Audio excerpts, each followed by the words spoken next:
So, good afternoon, everyone, and welcome to this episode of Cerberus at the Improv, the second season that we are starting today. And my name is Andre Meloche, and I will be your host today. I will replace our dear friend and host, Payman Ascari, who's actually driving in Nebraska, coming back to BC. And I am joined today with my dear friend, Timothy Knight, co-host. How are you, Tim, today? Today is a beautiful day. I've got family coming to visit tomorrow, and I'm very happy. Good, good. I'm happy to be here because I had a power outage for about 5 hours, so I don't pay my electricity bills. So sometimes it's more complicated. I would like to welcome our dear friend and co-host for today, our special guest, David Gardner from the Freedom Conversation podcast. How are you, David, today? I'm doing great. Happy to be here. I love your show. So it's fun to be here on a show that I actually watch. Cool. You were with us in the beginning. Yeah, you guys have been on my show too. So yeah.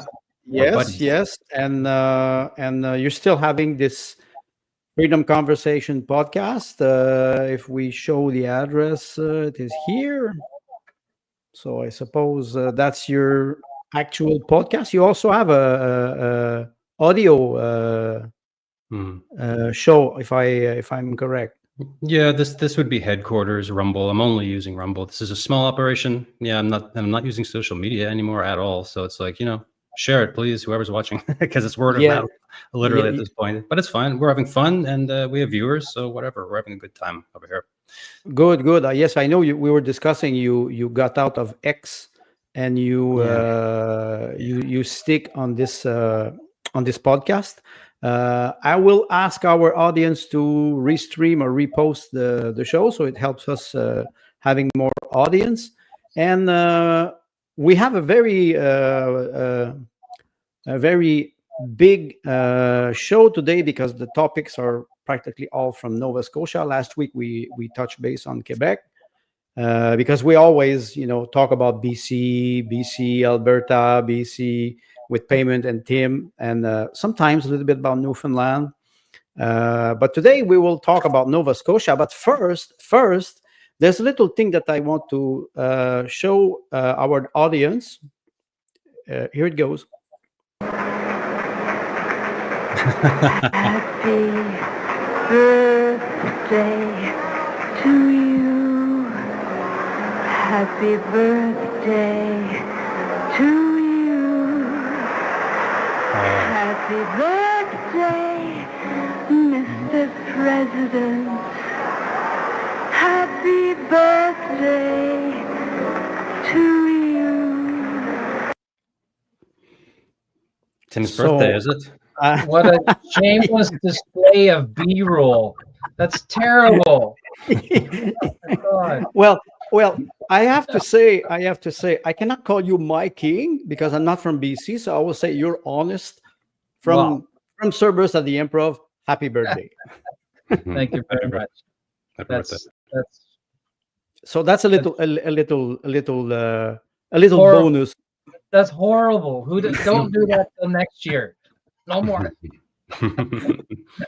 You can pay me back with usury if you with interest. I'm already thinking about it. So let's be serious now. Let's be serious. The first topic, David. There's a lot of things we want to touch. We want to talk about energy, Tim Houston Shuffle, Nova Scotia Power, racist discount. I will let you pick the topics you want to start with, because there's a lot of things that are happening in Nova Scotia. Yeah. Well, yeah. I don't watch the mainstream news much, but I do. he asked me to come on, and we talk about politics, right? I'm interested in it, of course. I know what's going on around me, but I tuned in big time for the last week and a half, getting ready for this. Listen to the radio on the way to work, local call-in radio, CTV News. What is it? City News, right? Every city in Canada has this City News station. Anyway, so yeah, I've been just collecting some stories for the show today, and I got to tell you, I'm horrified at what I found that's going on in this fucking province. I'll tell you. Oh boy, yeah. You say you're always talking about BC, Alberta, the rich provinces, the big ones, right? Well, this is the little poor North Korea-esque shithole over here. It's a beautiful place, but all of Canada is beautiful. What, you're North Korea, Quebec is Sri Lanka, something like this? Or... Would you show the share screen of my computer tabs, and I'll just show you the first thing I thought was interesting here. Yes, I will. But just first, there's a comment from our dear friend Pam Ascari. Who says hi with his classical language. He's not here, and he's still here. Yes. So, David, is it this thing that you want to show? Yeah. So on the radio, there's a lot of discussion, and they want us to call in and talk about this thing, Nova Scotia Power. Okay. They are a private company purchased from the state in the 1980s. So it's a private company, very third world-ish in many places. But, we have bad weather, so it's hard to say how ramshackle the damn thing is. But the opinion of many people is it's too expensive for the shit quality of service, first of all. And it's true. The wind blows, the power goes out here in Nova Scotia. Anyway, now the big story is they're going to hand off half or more, 80%, according to this story, to a renewable, company, another private entity. I will share the screen because I just looked, I dug in just a little. I was like, well, who's the company? Which company? Well, this one. And as you can see in the background, they're very interested in solar panel fields. As far as I can see, I don't know where the hell they're going to put that in Atlantic storm. Yeah, Sable. Yeah. Well, they do want to drill there. Andre, you have a background in energy and stuff, but like in Nova Scotia right now, there's a boom. This guy, Tim Houston, he wants to do all kinds of weird stuff. Very innovative. This website here, the guys that they're hiring to do this, they're talking pretty crazy stuff. A lot of woke DEI stuff in here. Climate crisis you see on the screen. Anyway, that's one thing that's happening, and we will be touching on energy again throughout this because there's a lot of stuff going on in that regard. I'll throw it over to you, but I do want to read a couple sentences from this. But what are your thoughts so far on some of this stuff? Well, Tim, go ahead. Well, the energy is your pocket, right? So, yeah. But I will be quick. First of all, Nova Scotia Power is what? It is a private company. Mm-hmm. So it should not be called Nova Scotia. It's like Hydro-Quebec is called Hydro-Quebec because it's a national company or owned by the government. That's the first thing. The second thing is you say every time the wind blows, you have a power outage. I think I'm connected to Nova Scotia. And the third thing, and I will just say something, there's no such thing as renewable energy. This is fake news. Windmill, they're not renewable. Solar panel, they're not renewable because solar panel takes a lot of lithium and a lot of energy to produce the panel. And the windmill, they don't even recycle the propeller. There's no such thing as you can call it intermittent energy, which means it will produce if there's wind. Don't forget, a windmill does not produce under minus 15 degrees Celsius. This is where you need power. There's a big difference between energy, watt hour, and kilowatt hour, and kilowatt. So when it is minus 25, this is where you need the most energy because it's heating system.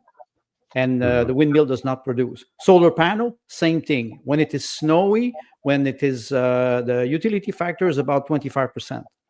And during winter, forget it, doesn't work in Nordic country. So those are the two, I would say the comment that I would do about it. I'm not surprised. I'm not surprised because they all have this tendency, but this is ridiculous. This is happening everywhere, probably everybody's backyard. And I thought about that earlier. Like everything I'm going to bring to the table, a few exceptions, but it's probably happening in everyone else's town too. It's called globalism, for Christ's sake. So the province plans to move forward on changes. Johnson, this is the CEO of that company, and we're going to look at that website again just for a sec before we get off this topic. Johnson, who is originally from the UK and most recently worked in Ontario as Chief Operating Officer at Algonquin Power and Utilities Corp., said being responsible for procurement means the system operator will play a critical role, yada, yada. Anyway, there's talk about 2030 here, obviously. They want to generate 80% to these goofballs by 2030. Isn't that 5 years from now? They haven't even built a freaking... And in fact, 4 companies have backed out of building windmills at some key locations. Anyway. Not surprised. This is happening everywhere. This shit's happening everywhere. They talk, and they take. And I don't know where the hell this is going, dudes. Interesting. We have a comment here. MS8719. Thank you for watching the show. My husband works for NSP, Nova Scotia Power. How is it? Poor man. Are they a bunch of dickheads over there? I mean, what can you say? A tree falls on the power line, they come, they fix the problem. It's happening. That's a good comment. It's a shit show because the feds are regulating the hell out of everything. I think she's right. Tim, what about you live in BC and the other end of the country? We have this on the far left of the development spectrum are whack jobs out here who are literally stepping to the side while the Indians tell big LNG projects get off our land. So it's 2 steps forward, 3 steps back. It's like the same thing that David has said. Is it's obvious that there are back office handshakes here. It's obvious that money that they're charging $600 for a toilet seat. Right, these things are obvious. The concept of intermittent is true. Alternative energy sources can be part of a service grid, but they cannot, at no point are they going to comprise 80% of deliverables. That's not going to happen. In 5 years. Right. So between, you could have coastlines that use like the tidal pushers. There's some value in that. Right. So then you've got solar, there's some value in that, and you've got wind, there's some value in that. So they could be, foreseeably, they could be used to store power in flywheel systems. So that's potential. That's potential. However, like we've seen in some of the photos online and whatnot, the ideas of people who live, let's say they have an apartment building and then the carport or the parking lot outside is all carported and the top is roofed with solar panels. And that system is designed to augment local power for that particular building or that neighborhood, right? That has a lot of infrastructure value because I'm not making a solar farm 60 miles away and then having to transport that energy to a distribution center or a use center. So you do it locally, there's ability to, but the big money people, the government and other major corporations, they don't want to do that because that decentralizes control. So as we're moving more toward the United Federation of Planet, because that's where it's all going, right? That's where it's all going. Yep. They have to centralize, they have to centralize and to centralize and to centralize. This company, Nova Scotia Power, and you're right, a private company is not supposed to have the name of the province or whatever, unless it is a government agency. And that's law. I know that it works with societies. When I've helped establish societies, we are very mindful that we cannot use the word of British Columbia or of BC, because that's a regulated name. And obviously because the people deserve to know this, the differentiation. What MS is pointing out, when not only are the taxpayer on the hook for the PPP, right, the private public partnerships that are participating in these major projects, but as MS points out, ratepayers are on the hook to cover the cost of decommissioning the coal plants. So now you're paying on the front end through taxes for development of new operations, new systems, and you're paying on the back end to decommission old systems. Whereas these old systems, they don't need to be, this is going to sound counterproductive. Turn off one of the boilers or use it on a more intermittent basis. So if it was a legitimate coal crisis, CO2 crisis, right? Then you simply reduce, because you trade a transition period. If it is needed, if it is possible, and it's not, but if it were, you would actually plan a transition period so that the people aren't suffering, right? And that businesses aren't suffering, rather than these major oligarchic organizations who sit pretty because the money that they're not spending their own money, neither in decommissioning, stepping away from old tech, or commissioning new tech. They're not spending their own money. And I think that should be what's making people angry, and it's not. Unless you work there, like MS says, because working in the system, you tend to see what it's really like. Mm-hmm. Well, what you mentioned is interesting. I'll just make a slight difference: energy and power. So you mentioned intermittent, it's intermittent energy. Let's say you have a peak. You always have two peaks during the day, in the morning and at night coming back from work. So the first peak is from 6 o'clock in the morning till 9. We call this peak hour, not for a reason. Peak hour, it means that the power is necessary because in winter you will have an increase of power very rapidly. There's no such thing as a windmill or a solar power that can catch this. You need nuclear, you need gas, you need coal, or you need hydro. That's simple. Hydro, I think about Newfoundland. We talk about Churchill Falls often. One power generator is 550 megawatt. This you can, the ramp of the increase of power that it can deliver is practically instantly. There's no such thing. So that's the first thing. The other thing is, you mentioned something important. The name of the brand, if I can use the expression, when they privatize Hydro Ontario, they call it Hydro One. They cannot call it Hydro Ontario. They cannot use the name. David, what's the cost? What's the cost of a kilowatt hour in Nova Scotia? What is your electricity bill monthly for a house? Or I know you have a small farm. Maybe it's more expensive. Is it expensive? The power is very expensive here, and it's always going up. It's I don't know about everywhere else in their local news, but here it's always in the news. The power rates are going to go up. Sorry, but climate change or something. There's always a reason, of course. It's I don't know, inflation, or Donald Trump caused it, for fuck's sake. Because I was following the price of the kilowatt hour a couple of years ago. I didn't pay attention. In Quebec, we pay 7.7 cents per kilowatt hour for the first 50 kilowatt hour, and after that, for residential tariff, and after that you pay more. But I give you an example. I have a house. Okay, it's an old house, but it's very well isolated. So I pay about, and I don't have a 5-flat screen TV. I don't have a spa. I don't have a pool. I don't have nothing. So I pay about $200 per month. So it is $2,400 per year of electricity. That's an average. In Ontario, I think it's 3 times more. And I don't know about Nova Scotia. So you have a way to compare.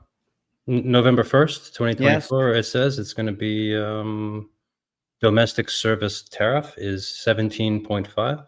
That's 2.5 times more than Quebec. Yeah, for the first 200 kilowatt hours each month, then an additional 15.8 cents per kilowatt hour for any extra consumption beyond that point. So they're incentivizing you to, eat the bugs, eat the fucking bugs. Eat the bug. So you see, the cost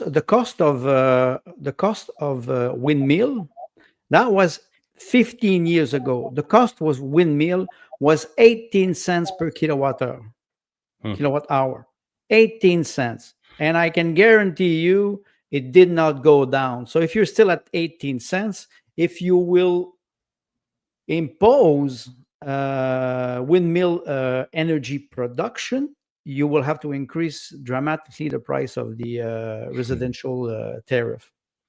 Yeah. Well, let's move it forward a little because Yeah. we're gonna have some fun here. I'll tell you, this is putting me to sleep. Allow me to interject for half a Sure. second. I want to Oh, yeah, thank no, Sundown 95. Thank you for reposting the stream. This is my 30-second plug. Do all the liking, do all the sharing, do all the subscribing. We don't have a coffee thing, so just tell everybody we're not interested in the money because not going to happen. We're going to get delisted anyway. Doesn't matter. But we want you to share everything. But we want lots of people to watch and lots of people to talk and tell us what they think. And that's why we try to bring on interesting people who share volatile subjects, because we all want to get excited together. Anyway, go ahead, David. Yeah, cool. And if anyone types into Rumble exactly what it says here, the Freedom Combo Podcast, that's how you find it. All one word. Okay. Well, let's move on to another story. Would you be so kind as to share my screen again? Yes, of course. Wait a second. It is this one, I think. Mm-hmm. Just one sec. Let me go over here. Yeah. So one last nod to this website. As you see, it's called Energy 21C strategy, and they talk about this shit 21C. And up on the top of the screen, you see NRG 21C thinking. And like, what is that? So I'm going to share the tab of Wikipedia. 21st century thinking. That's what they're talking about. I don't know anything about this, but this is a long Wikipedia with a lot of hair-raising things about how we're going to be thinking when we go forward in the world, basically. Workplace shit. But then down in here, I find one thing I didn't notice that I had heard of. Where is it? Common Core? You know about Common Core stuff going on in the States? On World Economic Forum, they also have a 2015 vision. We're not going to crack this can of worms here, but you can see I'm scrolling through a lot of bizarre, strange material. These people subscribe to whatever this religion is, this cult, this 21st century thinking to solve all the problems. And anybody can help themselves and go ahead and take a look into that deeper. I don't know. It alarms me, some of that stuff. Next tab. Nova Scotia wants its drill, baby, drill moment. So as I said, we will be touching on energy as we go throughout. Lithium. That's counterintuitive. What's that? They will drill what? Lithium, baby, lithium. Rare earth. We're screaming rare earths over here, apparently. And we just had a massive forest fire, and there's a conspiracy going around that I got to be careful what I say. Because here in Nova Scotia, we have naval intelligence crawling all over. And aren't those the guys who listen to all the podcasts and, listen to people because they don't do nothing else other than sit in their boats and listen? Anyway, we'll talk about some stuff. It's fine. Let's go to the next tab. Nova Scotia Premier Tim Houston shuffles his cabinet, and here's the kicker with this, and again with energy. All right, and I'll get back to the conspiracy about the forest fire later. Remind me, we're talking about the fire here and the not being allowed in the woods, because all this is going to tie together. But let's just keep pushing with this one here. This is breaking news. You guys have heard this one, hey? He kicks out a bunch of people. This is our premier, and makes himself Caesar, basically. He gave himself the energy job. I'll throw it to you and I'll find exactly what the powers he has granted himself here in Nova Scotia. Go ahead. What do you think of this? Tim. He dropped it as a bomb too. It was just like, go ahead. Is this like a triumvirate? No, is that with the triumvirate? Yeah. So we have Caesar, Pompey, and who was the other one? Forgot. Brutus. Was it? So the three of them had basically where they split, not literally, but operationally split the empire into three pieces. And then over time, Caesar managed to sneak authority away from their portfolios and continue to take it onto himself. And where energy is the lifeblood of any community, if he controls energy policy, then he controls the community. So this is a usurpation, and you're right when you use the words like Caesar, Crassus. Thank you. Right. So when he takes on these powers for himself, and he is not resisted, meaning he has managed to either gain the confidence or take control of any of his potential opposition, including across the floor, he is effectively setting himself up as Caesar, which is what Ebby's done in British Columbia. And what was her name? Ontario. before Ford. I can't remember her name. Here it is. This is what he Anyway, gave us. so yeah, taking over the energy department. Yeah, he's taken over the energy department, Also of course. intergovernment affairs and Minister of Trade. Yeah. What? Frickin' Caesar. What? He's Caesar. The only thing he doesn't have control of is the justice system. Does he accumulate the salary that goes with it? Yes, he actually would. And he would, and that would be legal. Yes, he would, and that would be legal. Let me tell you something about this guy. Let me tell you something about this guy and money. He worked in the Bahamas for 7 years as a accountant, whatever, for the New World Order. Let's just call them that, because in the Paradise Papers that came out, his name was in it. He works with BlackRock and all kinds of other people offshoring money to places, and all the names of all the famous people of the world were there, and his name was there, of course, for having offshore accounts. So he's worked with big people and moved big money, and then he came here and became the premier, and he's from a military family. It's got a bad feel. It's got a bad feel to it. I have a question for you. Sure. He's conservative? This is a conservative government, if you can believe it. Yeah. Wow. That, if I might, that makes sense, because this suggests that he has previous relationship with Carney. He loves Carney. He's always in Ottawa lately. He's always going to Ottawa. And Carney used to be Harper's man as governor of the Bank of Quebec. Bank of Quebec, the Bank of Canada. The Bank of Quebec. The Bank of Quebec, right? Good. Oops. Look, that's going to get me arrested. So Houston is wearing the blue, doing the work of the red, because he's connected to Carney and the Panama Papers, all the activity he participated there. That means that, and this is my theory, the seat he's in is an appointment by powers above him, as thanks for doing this, we're going to put you here.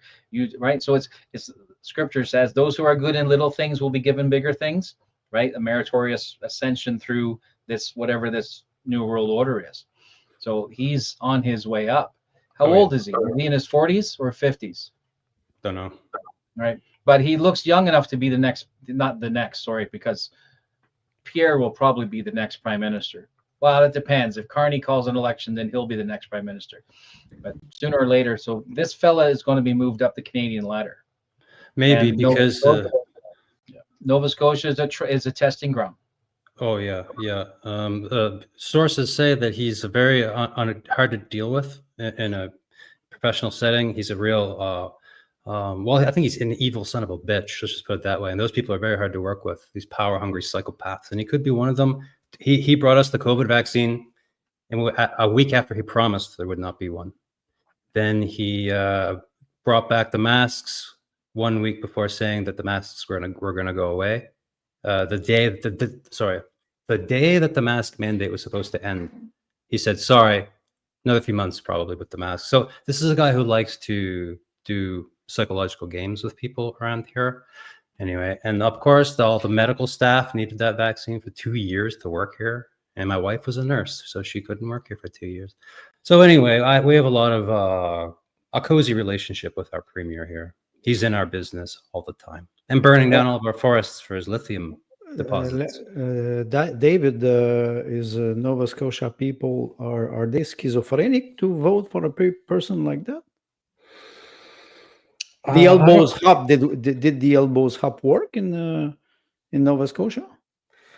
I don't know. I hate to stereotype, but I think Nova Scotia is suffering from two things: one, too many universities, and too many smart people, and the second, which are all woke and crazy. And we're going to get to that later, because all the universities are on strike and the students are going on strike. So it's just great. We're having a real communist revolution over here, my friend. Make no mistake. This place is woke to the fucking gills, and it was like a whiplash. Going from an actual conservative, poor, have-not province for a long time, grinding along, suffering, but kind of happy. Now everyone's grinding along, poor and fucking not happy anymore. And the healthcare system here is third world. I'm in a college, I'm in medical school, not to be a doctor, but whatever. I don't want to give away where I'm going to school or anything, but I'm in medical school, and when we're learning stuff about how the healthcare system here needs to be more inclusive and all this stuff, and I'm learning this DEI stuff in class. Anyway, I'm machine gunning you with details of Nova Scotia right now. I'm sorry to do that.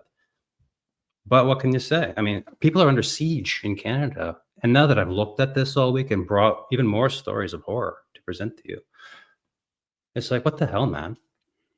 So what you're saying is Nova Scotia would be a laboratory to test some new concept or some new ideology, and if it works there, they will implement it. Because Yeah. you mentioned DEI, and you said something about inclusion. But what about that's one topic I like. What about racist discount? Yeah, let's jump over to there, because on one end of their mouth, people around here are talking about solving a failing healthcare system by being somehow more inclusive and trying to, I don't know what, instead of actually training people to be strong and resilient for the workforce to come, they want to teach everybody about their mental wellness all day long, and the patients that you'll be dealing with, their mental wellness and their cultural sensitivities, and look at their skin color when you walk into the room before you treat their wounds and all this stuff. I got to tell you, I'm fucking alarmed what's going on in this country.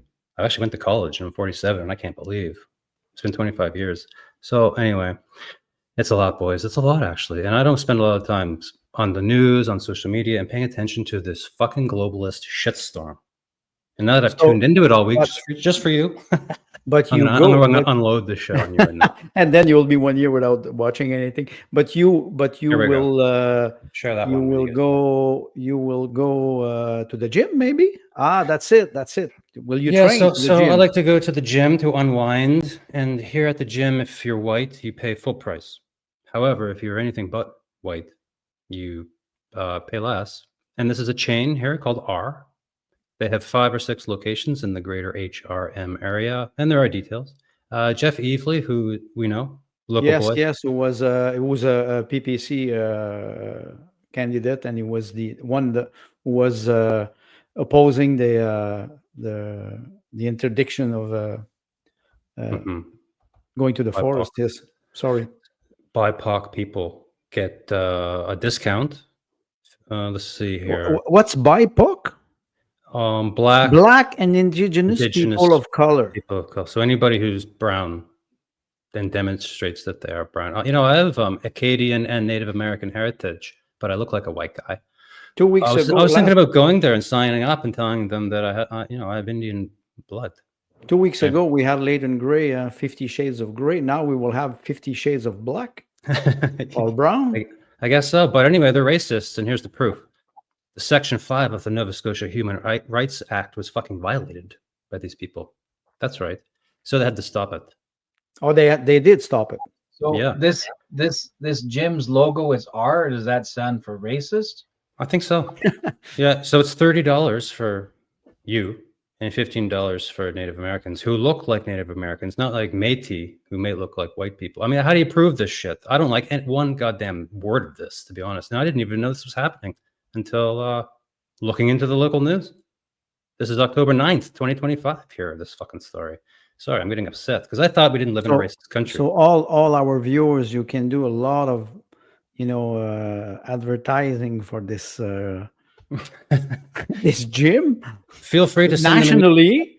Send them an email. Tell them what you think. Check this out. Halifax Circus. You want to go become a clown or swallow swords? Jump through You're fire? Talking about the National Assembly? Yeah. You want to be a real clown for real? Here also, you join the Halifax Circus, you start your training. BIPOC discount available by request. Limited amount per term. 15% off, something. I don't know. There's details here too. That's their website.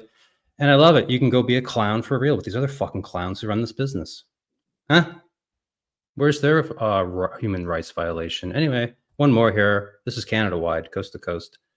Native Americans get 33% discount to travel on the federal railing system to connect them together. I don't know. I didn't read all the details, but so they're going to use European technology to cross their territory. I don't know, man. That's something. That's one story. I thought they could use horses, except we brought those over too. It's a very unpalatable something going on here. And you know what? It's happening in BC. There was a movie theater in BC. A guy said white dudes pay double to get into the movie there's more of this out there. What about dogs? Huh?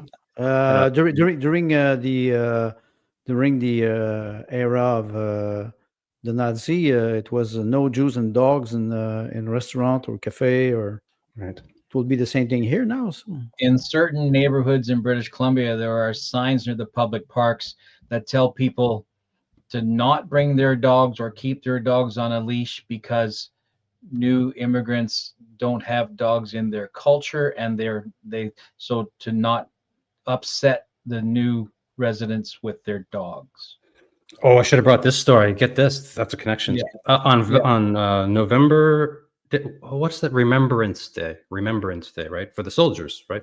World War I and all that. You wear your uniform to school, to the elementary school, and talk to the kids, stuff like that. No, not in Nova Scotia, because there's a school here, elementary school in Sackville, Nova Scotia. Mainstream news covered it in great detail. They said they sent letters home to all the children for Remembrance Day, and said, if your parent is going to come to talk to the kids about warfare, don't wear your uniform. It might upset some people. Mainstream news, and they got hell. Everyone in the whole fucking province sent them an email. Oh yeah. What do you think of that? You have people who are protesting or reacting. They reversed it. They said, never mind, sorry, bad idea, forget it, don't worry. And then the news covered for them, of course, and blew it all over. Where does this ideology come from? Is that person gone to re-education camp, or is that just for people who don't like that stuff, like us? Well, re-education camp, maybe, Tim, you try to explain the behavior, psychological behavior. How does that work? I have a theory. My theory is the puppet masters have particular goals, like the seven with the SDG nonsense, right? They have particular goals and objectives. And they basically, using the UN, I think, as the primary device as far as organizations are concerned, WEF and WHO and all the others, UNDRIP, these are all alphabets underneath of the UN, right? So the UN says to their member nations, these are our objectives. You go and figure out how to do this in your own people, because you know your own people, you know your own culture, you know your own business nature, so you go figure this out yourselves. So then when COVID comes down, all these nations are doing things in their own kind of sort of fashion to try to figure out how to be most effective at it. Some are more draconian than others, right? Instead of like, Australia, Canada, right? Nova Scotia, Newfoundland, British Columbia as very strict examples here in the country. Then they allow some of these idiots in the mid-management layer who are bright sparks and say, well, we're gonna send out a letter and tell all the kids that if their parents were military, you can come and talk about war, because we kind of sort of have to allow that much, but don't bring. So they whitewash it, right? By saying don't wear your uniform. So then you up top, they go, oh, we're watching what happens. We see what these people. Let's see how the people respond. So this is all Pavlovian, right? So you mix Pavlovian behavioral management. You put a trigger down in front of the people and you watch how they respond. Then you categorize that, send the report up top, and then they have smart people filter it out. You also have Stockholm, right? So Stockholm is an example of on again, off again, right? What we said, the masks are going to come off on such and such a date. Oh, sorry, we're going to extend it again. This is Stockholm type of behavior. And the third is Munchausen by proxy, where the mother figure in the relationship makes the sick child healthy and the healthy child sick, because this generates respect among her peers, right? So, and we've all heard stories like that, especially in a lot of European, the Oedipus problem, right? And Denmark, right? So all these, Shakespeare deals with this as well. So all of these things happen to us, and they can happen to us on a very large scale. Like I said, all of Nova Scotia wrote the school board letters and said, I don't think so, buddy. So this information forces them to change, and they take the embarrassment, because that they should. Then the media comes in and covers and softens it all over and takes their bows and gets rid of the tracks. That information goes back up top, and they go like, okay, so we're not going to do that again. And this is the pattern. We do this with our own children. We do this with people at work. We do this with employees. We do this with customers. But we have a civil code, like or the social contract, as the phrase likes to be, so, and a European value system or a moral code that says you can only take advantage of people so far. But up here, they're saying no, we're going to push that limit. And I think to some degree the convoy internationally, because it had an international effect, pushed back some of their timeline. So the compression that we're feeling is Agenda 30 saying we were almost became Agenda 35. Let's not let that happen. So they push even tighter. So this acceleration that we're feeling, like David said, I haven't paid attention to the news for a long time, and I turn it on and I go looking around and I'm completely overwhelmed with this dystopic thing happening in front of us. And this is intentional. So we've talked about this, and other podcasters have talked about this. Now we have the hockey curve, but it's political. Right? You know, Tim, David, I have a question for you. Last year, when we arrived at Remembrance Day, November 11th, I remember Tim had his puppy, payment as his puppy, and me, I ran for 1 week in Quebec, tried to find a puppy, a place where they would buy a pup. I could buy a puppy. I couldn't find no place. I went to Canada Post, and I arrived there. I said, "You have any puppy for sale?" No. We're in Quebec here. I said, wait. Canada Post, it is Canada. And this year I wrote to the Canadian Legion and I said, where can I buy a puppy in Saint-Jérôme, not far from my house? It took 5 days to receive an email answer. Finally, they answered. My question is, why the Canadian Legion, why they don't react to this? Why they don't have, press conference? Are they disconnected because they're affected by this? The image of the Canadian Army is completely destroyed. Why they don't react? I love that idea of a press conference. Can you imagine if our military actually had some pride and they were like, you know what, that's cool. Look, get me a film crew or a news crew over here to the base and give me the fucking principal of that school. We're gonna have a conversation right here in front of everybody. Why did you do that? What is the purpose of that? Okay, is there kids from war-torn countries that have seen the clean uniform of a Canadian soldier? Or maybe they've seen them more dressed in their desert garb, whatever. I mean, this is it's a bridge too far, like you say, logically to play along with the game, to try to understand the game, because it's a game with no understanding. It's to fuck society. That's what all this is for, let's face it, deep down. Tim, do you have an idea? You're a businessman and marketing. You were doing marketing plan. Yeah, I do because I've seen this. I've seen the Royal Canadian Legion bow the knee. Right. Number one, all societies will eventually bow the knee because the society operates at the convenience and largesse and grace of the government that permits it to operate. That's just a fact. And that will apply to churches too, right? And in many cases, we've seen how it already has. Last fall, a PPC candidate in Chilliwack said, we're going to go to Princeton, which is a couple hours away. And Pierre Poilievre was driving through the West at that time, went to a Royal Canadian Legion, held maybe 150 people before the fire department would get excited about it, but there were 300 of us in this place, which is fine, right? Fine. The Legion was excited. It was a really good, it was a great show. I got to watch Pierre firsthand and begin to understand the fever that surrounds him. It's a pre-election. I got when he was at the 25% gap lead. Right. So I got to watch how that happened. And I thought, this is actually great. We should, and me as a CEO of a local association for the PPC here in the Valley, I thought, let's continue with it. We should be able to use this ourselves. And so we, in Langley, I believe, made contact with the Legion over there, and they declined our request to rent the hall for a public meeting for that candidate. They said because, well, we're not politically involved. Well, it depends on the party. Right.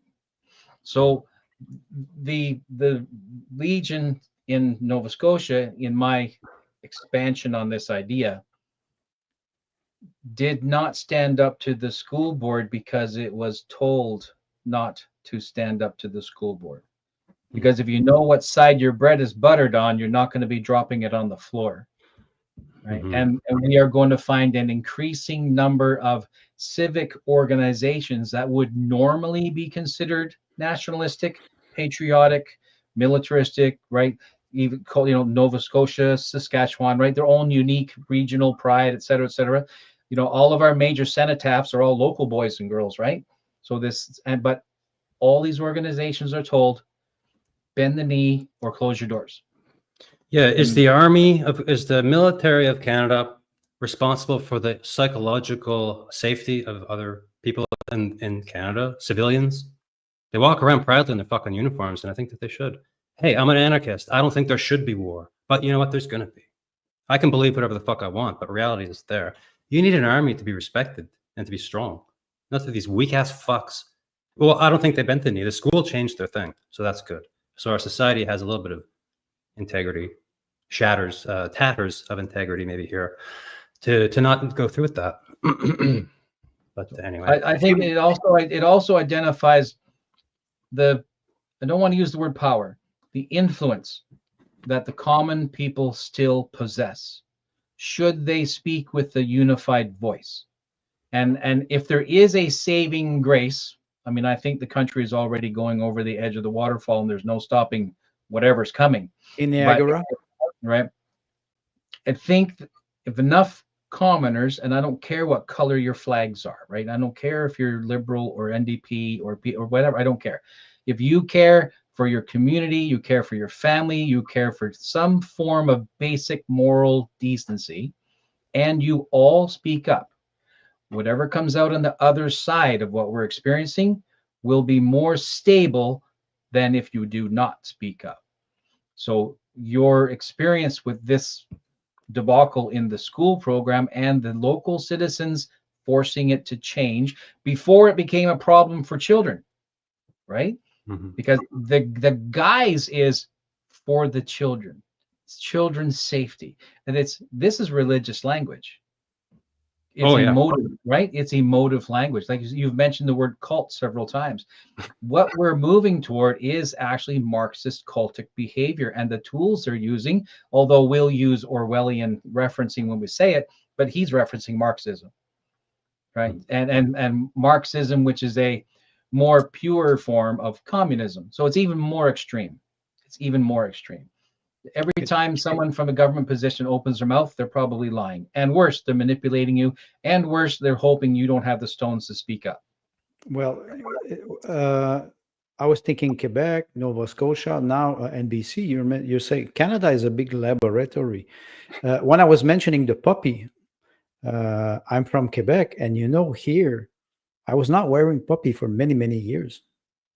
And last year, when Tim suggested that, one week before the episode, I asked myself, I said, whoa, I have to think about what I'm doing. And that's why I struggled to find one. And my wife, she was very wise, so she started to make one with scissors and papers. And but the idea was respect of the past. And I thought that, I said it is only Quebec. But I think the tendency now is it touches every province in a different way. Can people react to this? Because, Cerberus at the Improv, there's a lot of, it will be conservative people who will watch this. Will we touch people, liberal people who still think that Canada is a country and needs to be defended? I'm not for war, but I do agree with you, David. I do wonder where warfare fits into the woke agenda, because they like to include everything, right? Save the world and all this and do this and that, but they never seem to have a big opinion, and maybe they do, and I just don't know it. but what to do with the military. Defund them, get rid of them, probably. I don't know.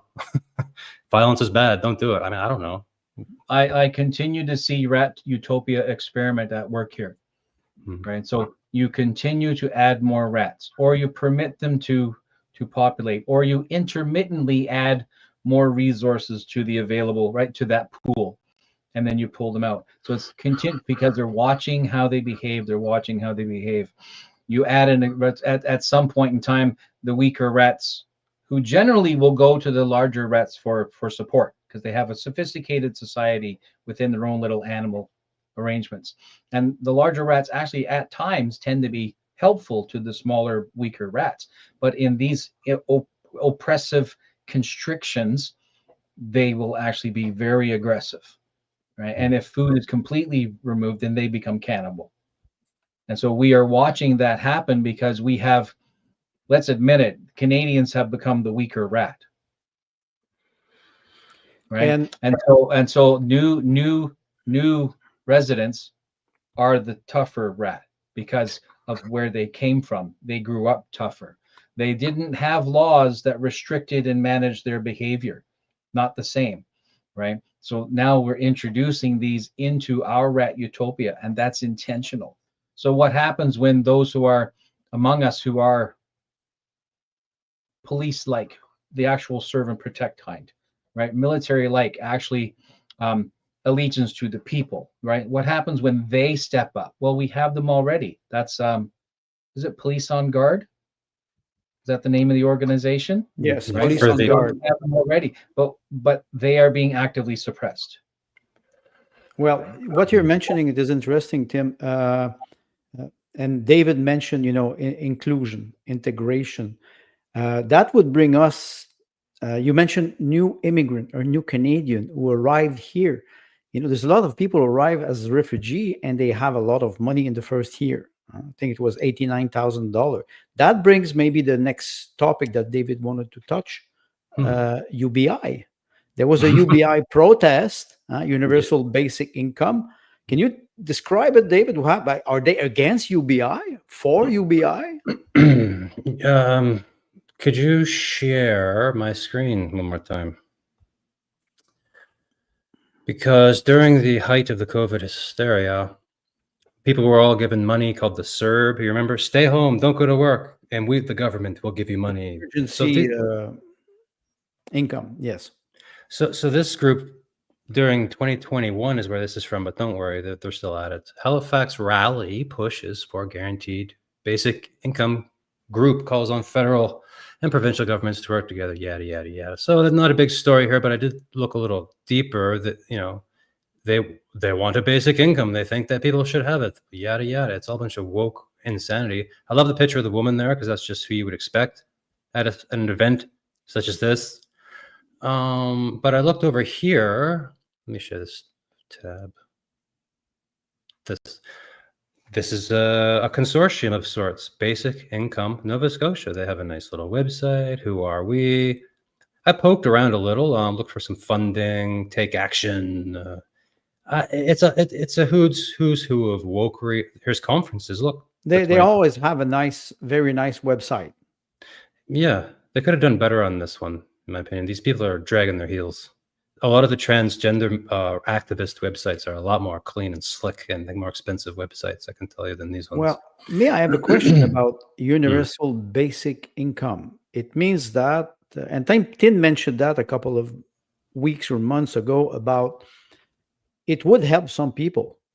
Some people would see their life improved.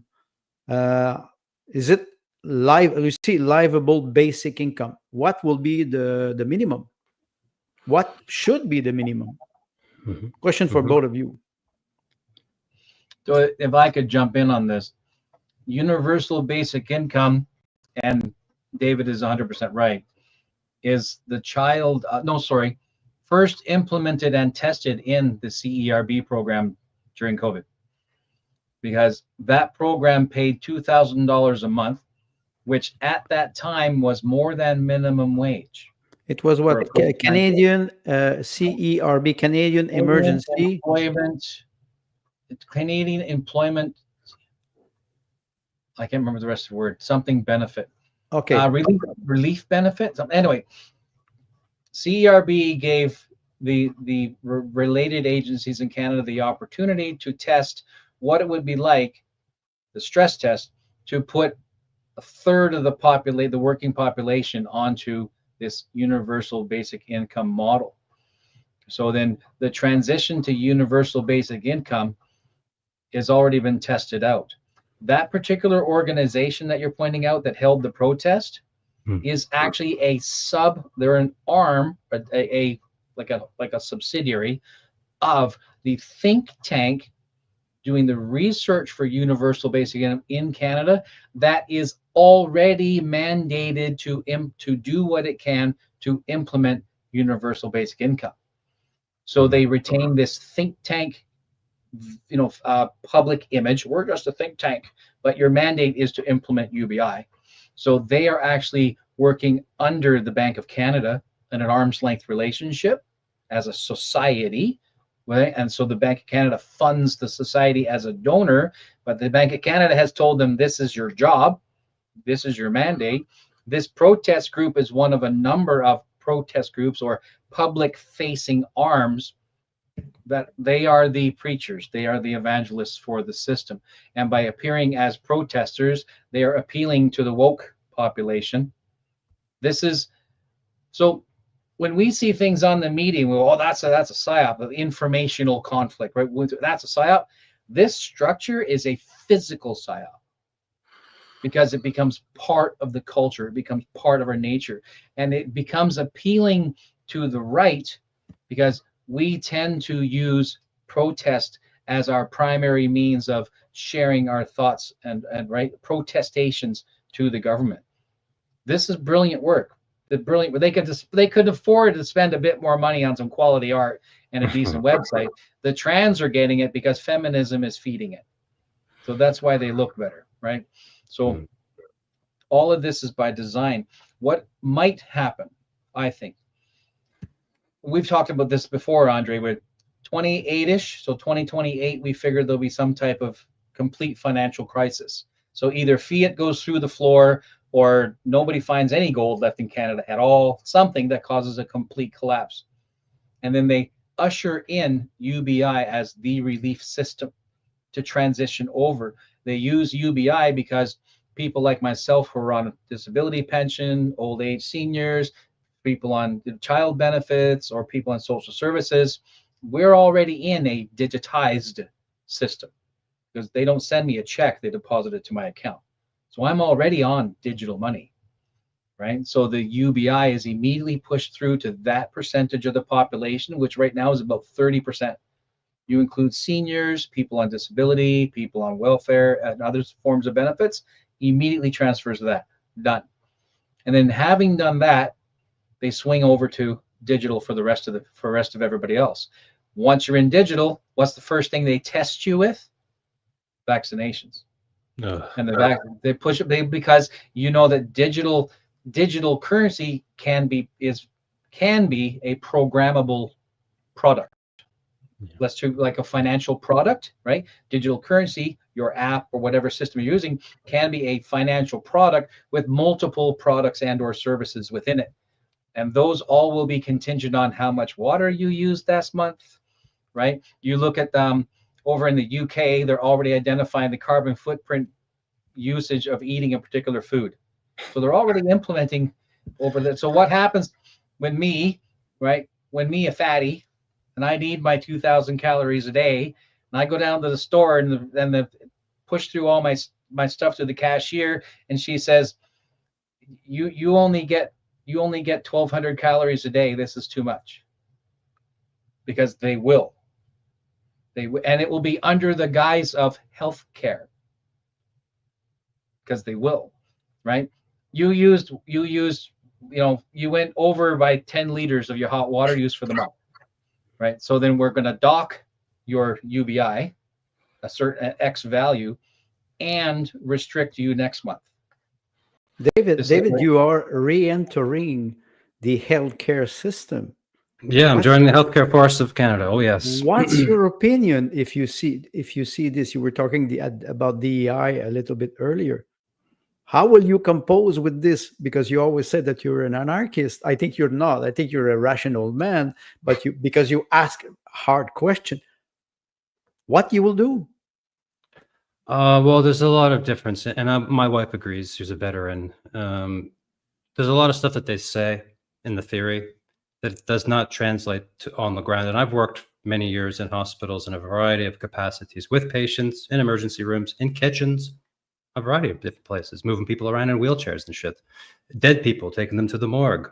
So I've been around, and yeah, no one's going around. People are there to fucking work. There's a lot of money being made. That's why I'm going, to make money. And these days, as society collapses all around us, I think it's good to try to get a good job with get some money rolling in with something that's going to remain. You know, healthcare is always going to be there, and it's a paycheck for doing something kind. I'm going to like brush people's dentures and shit, you know, or whatever. I'm going to take care of old people or sick people. I'm not going to work in old long-term care or nothing. I'm going to go to hospitals. I want to be in the emergency rooms. I want to be where things are fucking crazy, and be a frontline healthcare worker and whatever. Make some money. What can I say? What else am I supposed to do? Really, as a Canadian? No, but the question was, you know, because you go back to this system, you study, you go back, like you said, having a job.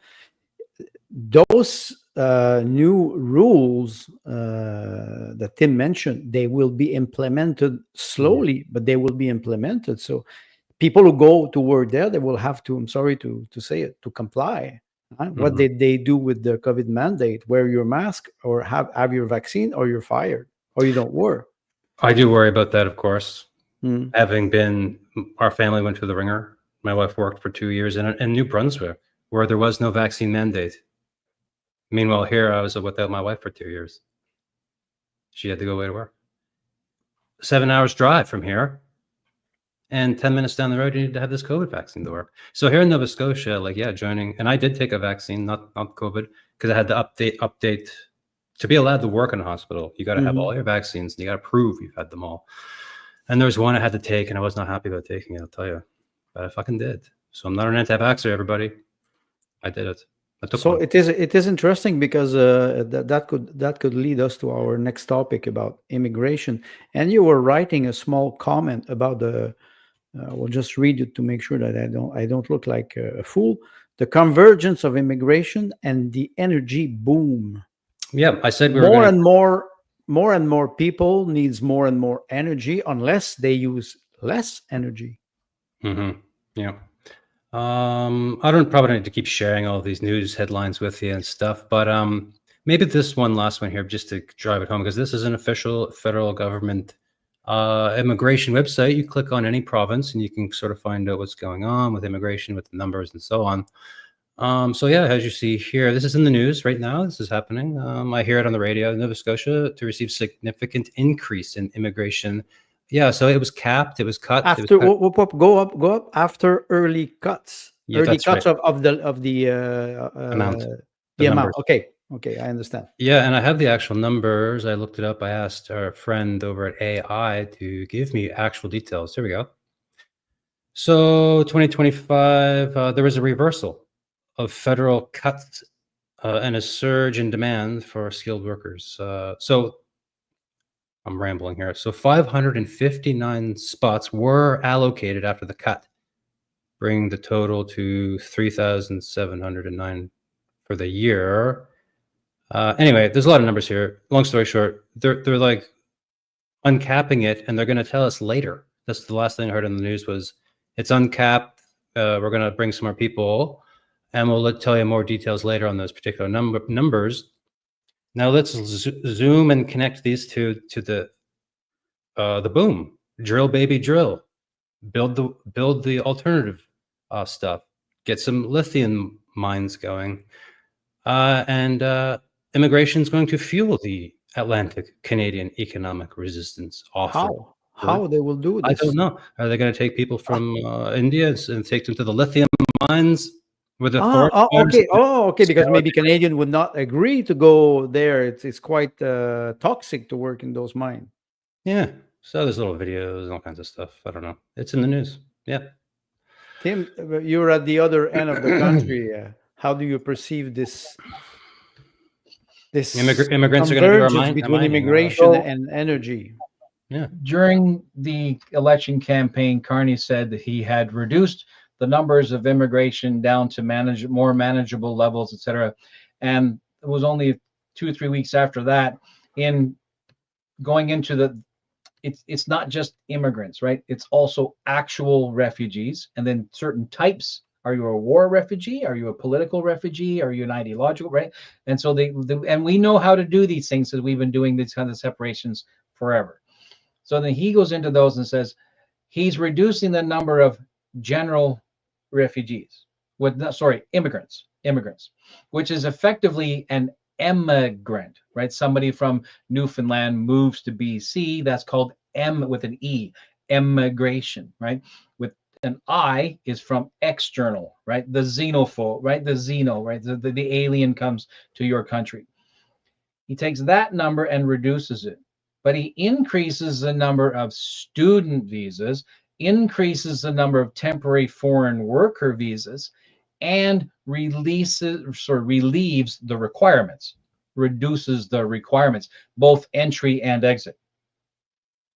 So now it's easier for them to come and harder to kick them out, right? Or send them home when their visa expires, right? So the people More David, control. right? More control, or more of less control. I feel squeamish Right. on the topic of immigration because I feel like I might have unpopular thoughts, but also popular thoughts, and I feel squeamish about how to digest this thing because here too, immigration, boom. And I'm in school with some people from India and stuff. My wife works in the hospital with people from India. I had a massive health issue, and people from India were shining lights in my eyes when I arrived in the hospital from the ambulance. They helped me. I don't know. She says, and I am seeing that they're very smart. They're very focused on the work at hand, going to school, da-da-da-da-da. And a lot of the people in my class who are from the region are goofing around, fucking around. They're overweight. They're childish. Anyway, I shouldn't talk about the school. I'm not supposed to. They told us at school, don't post anything on social media. Don't talk about the school. So I got to be careful. Okay, but But my point was, that's my point was just like, I don't know. Some Canadians around here maybe only are fat, lazy fuckheads. I'm sorry. Not everybody. Okay, not everybody. But there's a lot of them. So, and Indians are bringing like fresh something. Anyway, go ahead. There's value in what you're saying, and usually when I speak disparagingly about the immigration issue, it's more when I see things that are happening in Brampton, Ontario, and southern area where particular populations who have been here for generations, and they are businessmen, that knowing that there's an opportunity to make money, they take advantage of lower castes in the places where they're historically from, use the system that Trudeau abused to bring them over here, and those who are here and run businesses, they actually start secondary private schools, they start immigration consultation programs, so that they can charge the government on the front end and the back end and make money off of the system. And then when usually they're just barely in their 20s, most of them don't speak English very well, if at all, and they plug them directly into Tim Hortons. Let's just be honest, right? And they burn through them like meat in a grinder because they're a lower caste. They don't care, right? So it's like Giant Bandari says, you immigrate to third world, you get third world problems, and our justice system fails on top of all of that. Right. So as far as I'm concerned, we've literally created another class of indentured servants. From these kids Nova Scotia is sheltered a little from the more like the big cities are probably having more intensity. Like here, it's very rural. Have more of this, right? More of this behavior, particular large ghettoization areas. Yes.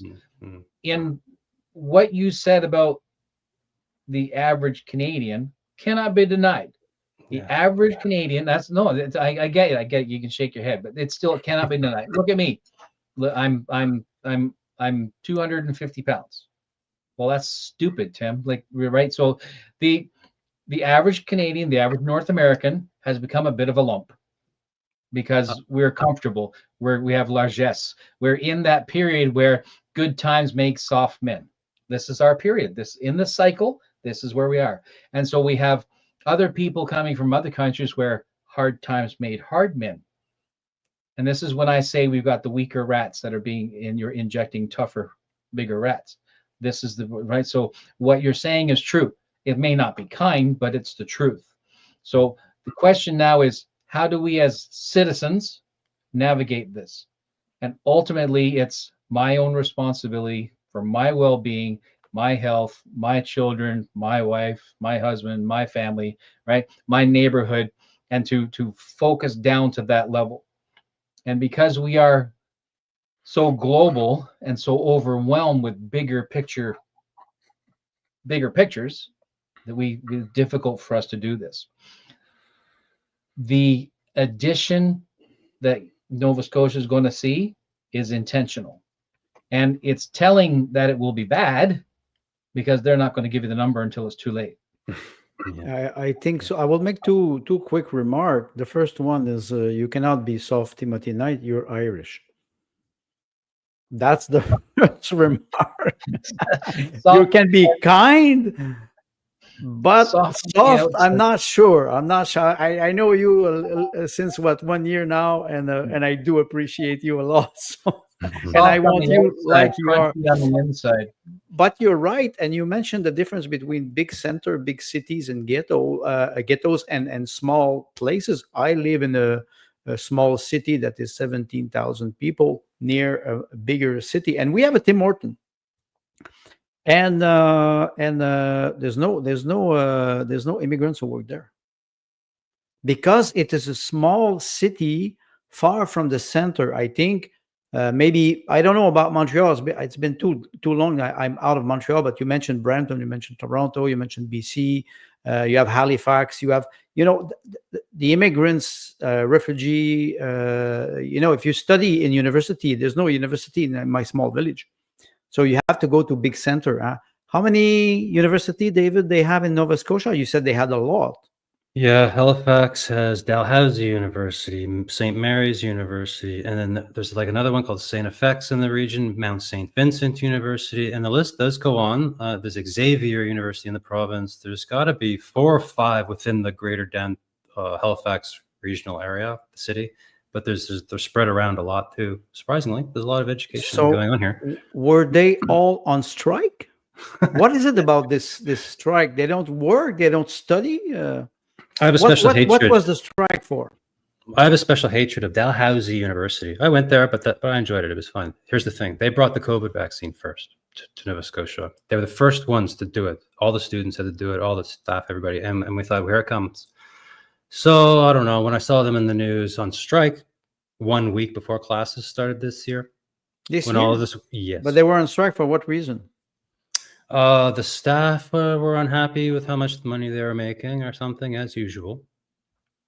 So there's a bit of a long going. This is a long story because it started before the school year this year. It's the end of October now. So for 2 months, the education system here has been consuming itself with its woke bullshit. So 1 week before class even started at Dalhousie University, they went on strike, the professors and people. Okay. It's not the student because it's the professor. Not yet. They're asking. Not yet. Yeah. This started a whole cascading shit show, which has now gone to all of the universities in the area. I was always very amazed about student on strike. Damn, you're not paid. Why you should go on strike? You are screwing your own future. Yep. So there's a rare, I'll just look at the headline and read it. Rare province-wide university student strike being coordinated in Nova Scotia. So they want to do this on March 16th. This year, in 2026? 2026, I think. Yeah. They want to do what? They want a national strike or a provincial strike? That's Easter. They want everybody to stop dealing with Israel, and I don't know. Okay, it's in line with the Palestinian movement. Okay. So one, they hate Israel, and 2, they want to lower tuition. That's their agenda, and they're planning a province-wide student strike. And guess who the leaders are? Well, university they're from? The Art College of Nova Scotia, of course, the wokest fucking place on the planet, probably. Okay, it's interesting. Tim, revolution always start in university. Yes. What do we do? Do we wait, like David said, we wait March and we will have, usually it's in February. In 1917, it was in February in Russia. So maybe it will be a little bit earlier. What do you think of those strikes? If they're planning that in March for next year, then that's around Easter. Before or after a general election? Oh my goodness. Oh, you mean a general election in Nova Scotia? No, in Canada. Oh, that's a different podcast. No, but why I asked the question, I said, university revolution start in university, and David said it will be in March. Yeah. It's a long way. We're let's say we're in October. What? So if that's the case, then whoever's organizing this is intentionally lighting a long, slow fuse, intentionally, and to blow what? To blow what? Well, these are academics. It could be anything from, nuclear fission to, gays for Palestine. Because okay, put this on the screen. Put this on the screen. Oh my God, it gets worse. Throw this up there. That story on this. When you're 20, you're a socialist because you believe in communal values. Right? So they're calling for a 20% tuition cut. Not going to happen. These really are communists. They expect the world, don't they? University divestment from arms dealers and petroleum. They don't want to be dealing with arms and guns. They don't want to be dealing with petroleum and indigenous harm. That's why they need windmill. They have quite the agenda here. Indigenous in Israel. Wow. I think these people are full of shit. The Chronicle Herald is posting this. They're taking these people seriously, and they should not be, in my opinion. These are idiots. 10 people are going to show up. If you go down, and 95 masks. If you go down, not radical demand. When I say my demands are not radical, that means my demands are radical.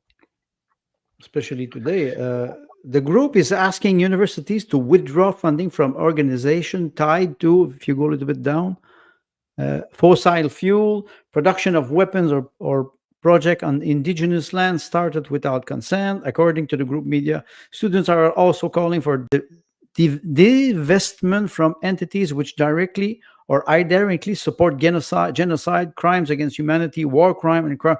Wow, they will. It's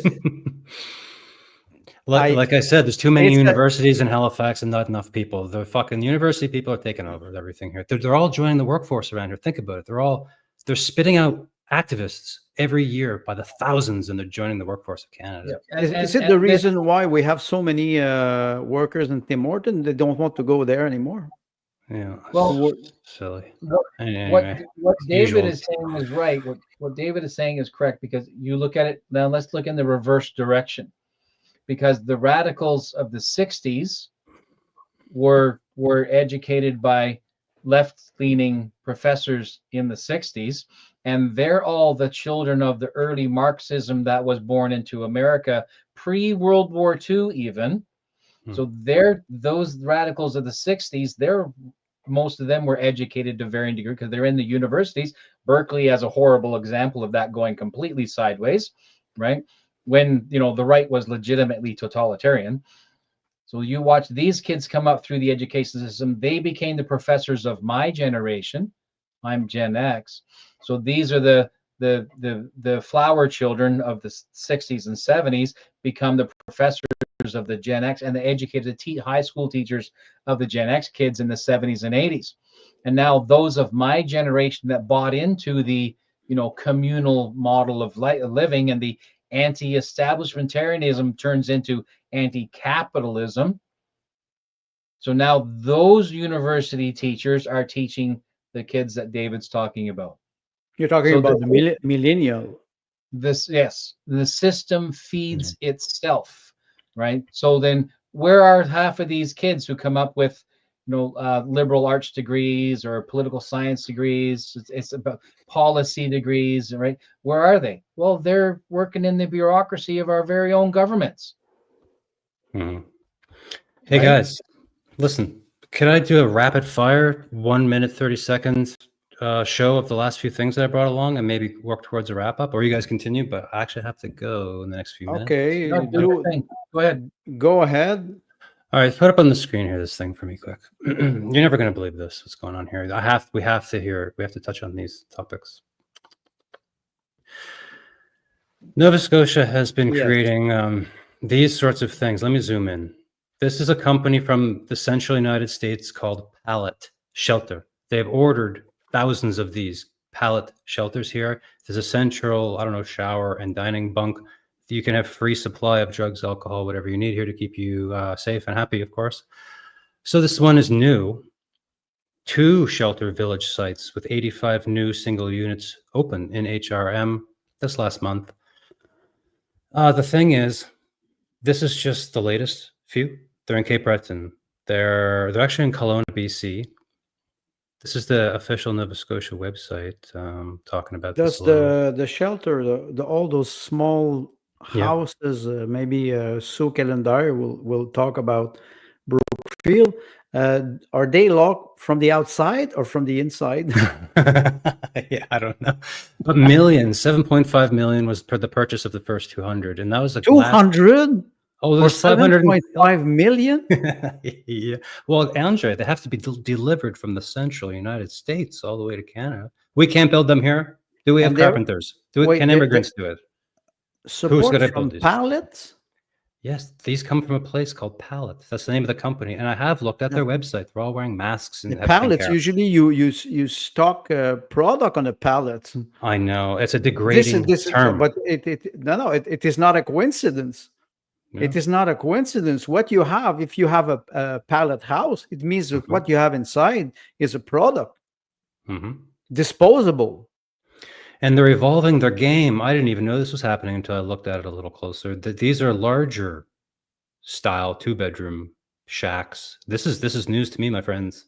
You Look know, forward when to this in a town near you, everybody. That's all I when can I say. was working in James Bay, all the Cree, the native people, indigenous people working in James Bay, they were supplied with houses.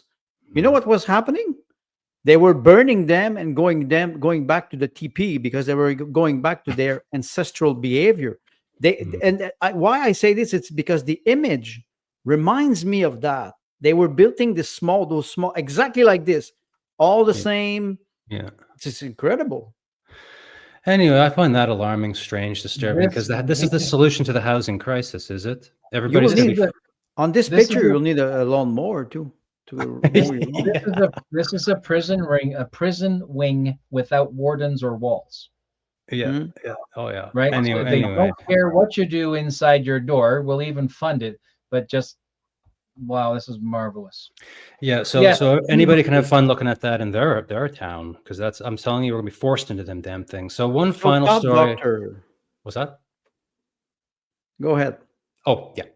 I thought this was great because these are the 3 premiers. This is our current one, Tim Houston. These guys took us through 2020 and 2021, where Houston stepped in for the vaccine. And this is our chief medical officer of health, Quasimodo. And this is him receiving a award with his name on it, Dr. Robert Strang. This is the Mayflower Award for healthcare professionals, and he is receiving it for himself on the very first, I guess, is that how it goes? If there's an award named after you, you receive it first, right? Is this normal or is this weird, first of all? But it gets deeper, actually. That's not necessarily the bad thing. I'm familiar with Masonic symbolism. You focused, I suppose, you focus with this. I was looking at this closer. I thought, why Dr. Zeus? And why is the cat in the hat holding his hands like this?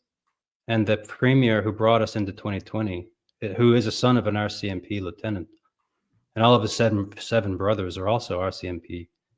He's holding his hands like this. If you could throw on the screen a photo that I sent you where I drew a few lines over top of those guys standing together with the pink. I drew It was, wait the a very second. first one. No, not wait. Next Wait. one.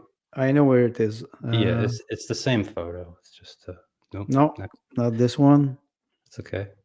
Oh, we got to touch on that too. I took that photo. I can explain it if you don't have it there. Either it's fine. I don't find it. Wait. I could send it to you a second time because it's great. I drew with the marker. Yes, I remember I had it, but I don't see it anymore. Wait, if I remove this. It's the first thing I sent, so it's probably at the front of the line. Haha. It's the same picture. Yes.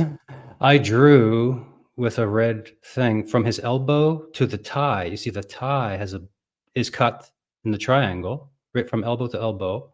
He's holding this thing. I'm reaching here, and I know that. But now if you could show the square and compass, everybody keep that in their mind while we switch to the final photo. There you go. The fishbowl is the eye and all this. Anyway, I'm reaching. Maybe not. Maybe not, first of all. Tim, so that's the conclusion. That's the conclusion Is he reaching? Of my presentation today. Is he reaching?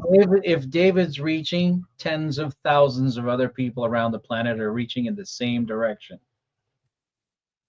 Well, we talked about cults. And I have great concerns about these people. What I noticed when you look at the picture and you look at all those four men, I look at their faces. They all smile. They're all very happy. Very happy, and they forgot maybe that we went through 5 years of horrible crisis since 5 years. How those politicians, they always look very happy. You have food banks are full of people. Young generation, they're unemployed. They cannot find work. Violence are on major cities, and they smile. Yeah, and it's even more creepy because if they are doing what I think they are doing, what I believe that they are doing, it's a ritual, a humiliation ritual, but it's an inside joke. But for people like us who see it, it's also a little bit of a slap in the face because we know that whatever they're planning for us, it's very dark. This future. So what would be your advice? I don't know. Pray.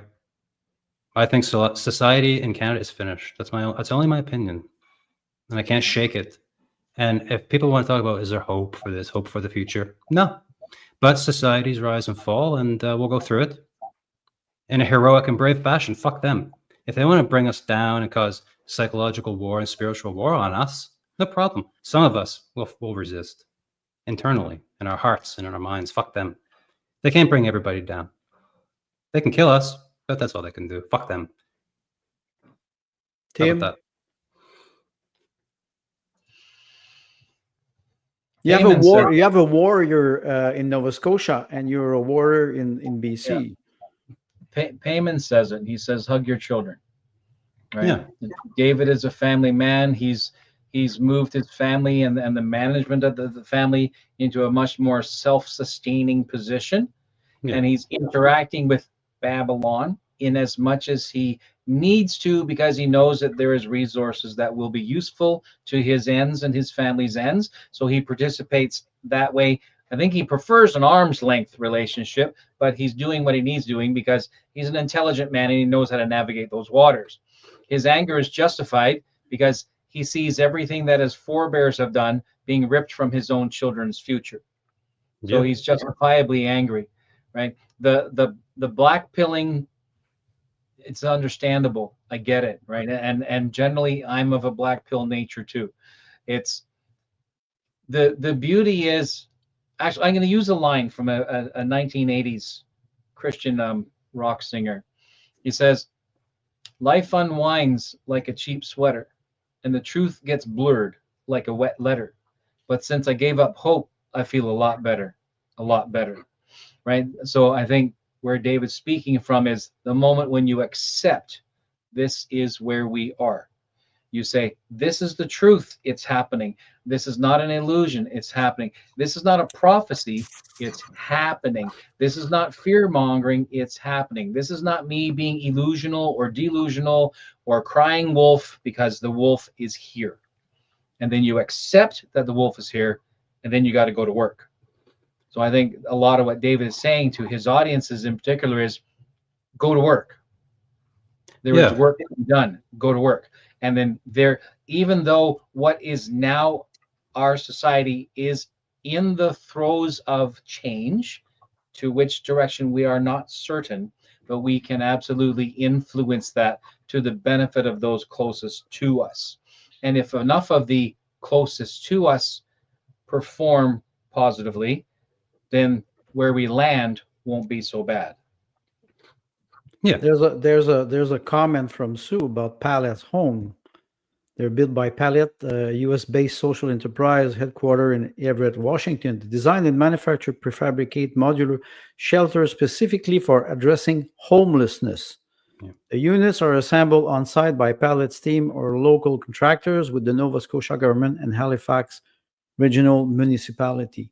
Yeah. So, Yeah, it's alarming. They're everywhere. And there's some people who are freaking out. They're by a junior high, 200 meters from a junior high in Sackville. There's one by an elementary school in, I think, Kentville. The people in Cape Breton are freaking out because they don't want junkies and drunk people running around. Yeah, you can call them unhoused people, people experiencing how. No, they're on drugs given to them by the fucking liberal government for free. This is a sick agenda unfolding right before our eyes. That's called antagonization. Yeah. They call it safe supply of drugs. Anyway, you guys know about this. You talk about this. Well, you're right, and I think I saw one of your last episode, David, with Limina Barnes, when at the end of the episode you were showing your garden. Yeah, and I saw how you are a productive man, with a garden. So it is a way. Tim, you mentioned something, losing hope. And David said, yes, but praying. Meaning that you lose hope that we will solve this peacefully, in a sense, quote unquote, but praying that we can go through this burden, this end of what, if we can call it, end of civilization. It is, I think, maybe Tim and David, I will leave you the final word. Well, I love the idea of hope because I feel like hope and fear play together as one sort of thing. And if you just get rid of both, the enemy is at the gates. Are you going to hope to survive this siege? No, you're going to fucking resist the fucking siege with everything you got. Inspire those around you to resist also, if you can. Yeah, and I think that's the key, is that our resistance is actually a self-sufficient lifestyle. That's the resistance.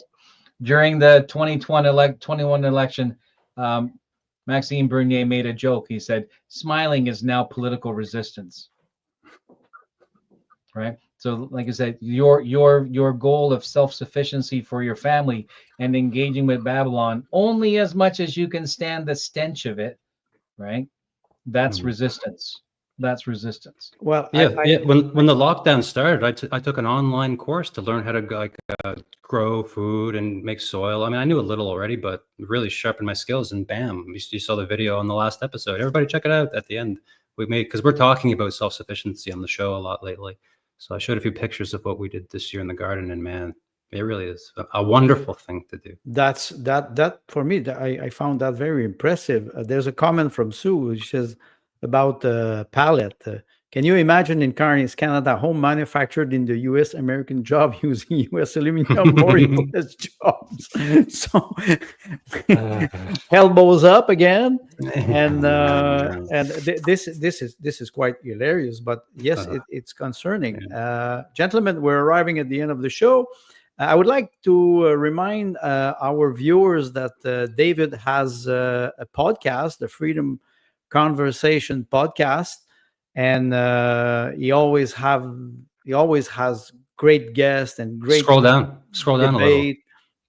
A little. Can I scroll down? No, it's fine, don't worry. I don't think so. It's okay. Everything from transhumanism to, I don't know, the coming collapse of civilization and what you can do to resist it or work through it or with it. Yeah, lots of stuff. Lots of philosophy going on around here too. Deep thinking.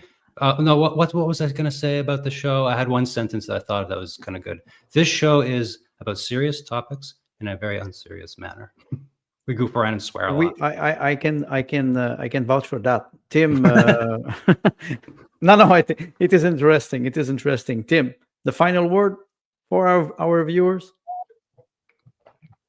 Hug your children. Right? Resist through a healthy, self-sufficient lifestyle. Become a greater human as they try to steal our fucking humanity from us and replace us with robots. Not going to happen. Not to me. No way. I'll fight to the fucking end. Fuck robots. I like that. Good. David, it was a pleasure to have you. You brought a lot of topics from Nova Scotia. So now Nova Scotia exists, for better or worse. So we'll see. We'll see. So thanks a lot, and we will keep in touch. To our viewers, thanks a lot for watching. And next week we will be back with Payment Ascari and Cerberus at the Improv. Have a good night. Bye-bye.